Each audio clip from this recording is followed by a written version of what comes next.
हुस्न पहाड़ों का ओ साहिबा, यहाँ 12 महीने मौसम जाड़ों का। नमस्कार दोस्तों, एक बार आप सभी का मेरे YouTube चैनल फतेह संग यात्रा पर फिर से स्वागत है। और इस गंगोत्री सीरीज की पिछली वीडियो में मैं आपको हरिद्वार से गंगोत्री तक लेकर आया और रास्ते में मुख्य स्थानों के दर्शन भी करवाए।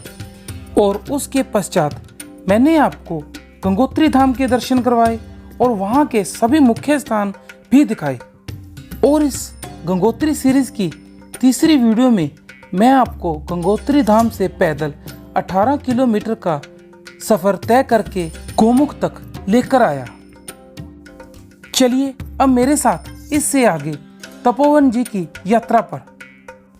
गोमुख से तपोवन की दूरी तकरीबन 3 से 4 किलोमीटर है, परंतु जो इसका पहुंचने का मार्ग है वह अत्यधिक कठिन है। इसीलिए ही अगर कोई तपोवन तक जाना चाहता है उसे बिना गाइड और पोर्टर के बिना आगे नहीं जाने दिया जाता, क्योंकि यहाँ पर पहुँचने का जो रास्ता है ना तो वह दिखाई देता है और ना ही रास्ते में कोई पगडंडी बनी हुई है। बड़े बड़े पत्थर पड़े होने के कारण आगे का रास्ता हमें बिल्कुल भी दिखाई नहीं देता। इसी कारण ज़्यादातर यात्री श्री गोमुख जी के दर्शन करके ही वापस लौट जाते हैं। जब हम गोमुख से तपोवन के रास्ते की तरफ आगे बढ़ते हैं तो रास्ते में हमें ऊंचाई पर पहुंचने के कारण गोमुख ग्लेशियर के भी बहुत ही सुंदर दर्शन होते हैं। तपोवन की सी लेवल से तकरीबन ऊंचाई 14,500 फीट है।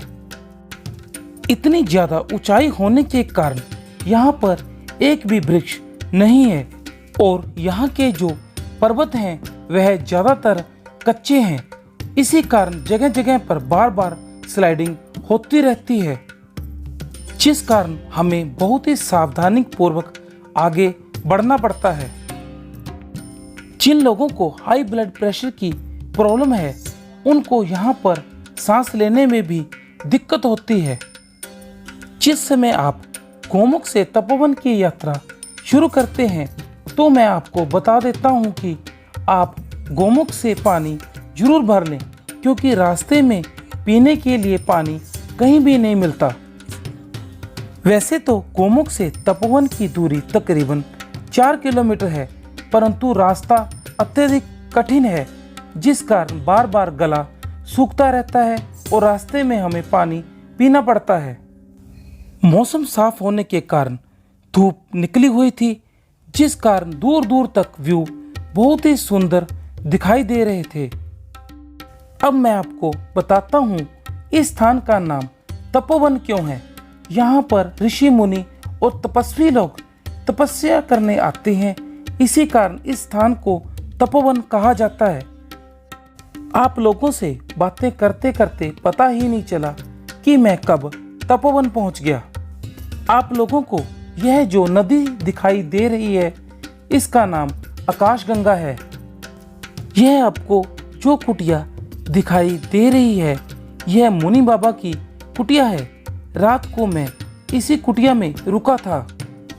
इस कुटिया के अलावा यहाँ पर रहने के लिए कोई स्थान नहीं है। इसके अलावा आपको खुद अपने टेंट ही लेकर आने पड़ते हैं। तपोवन को शिवलिंग पर्वत का बेस कैंप भी कहा जाता है। जिस समय मैं यहाँ पहुँचा था उस समय मौसम बिल्कुल साफ था, जिस कारण शिवलिंग पर्वत के बहुत ही सुंदर दर्शन हो रहे थे। इस स्थान पर बिजली नहीं है, इसी कारण सोलर पैनल ही मुख्य बिजली के स्रोत हैं। शाम को जब मैं यहाँ पर पहुँचा था उस समय ठंड बहुत हो चुकी थी। इसी कारण मुनि बाबा जी ने पहले हमें जड़ी बूटियों वाली चाय भी पिलाई, जिसे पीते ही मेरी और मेरे साथियों की थकावट एकदम दूर हो गई। मैंने इससे आगे भी कई यात्रियों को जाते हुए देखा।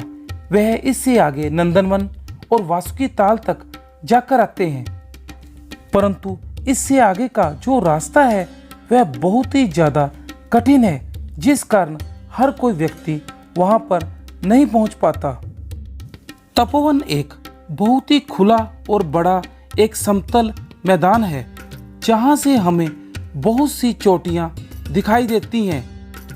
मौसम साफ होने के कारण जो नज़ारे थे वह बहुत ही ज़्यादा सुंदर थे, इसीलिए मैंने थोड़ी देर टाइम लैप्स वीडियो भी बनाई।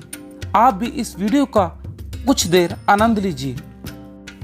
बाहर के नज़ारे देखने के बाद मैं मोनी बाबा जी की कुटिया में चला गया और वहाँ पर जब मैं पहुँचा तो उन्होंने हमें गर्मा गर्म खिचड़ी भी खिलाई।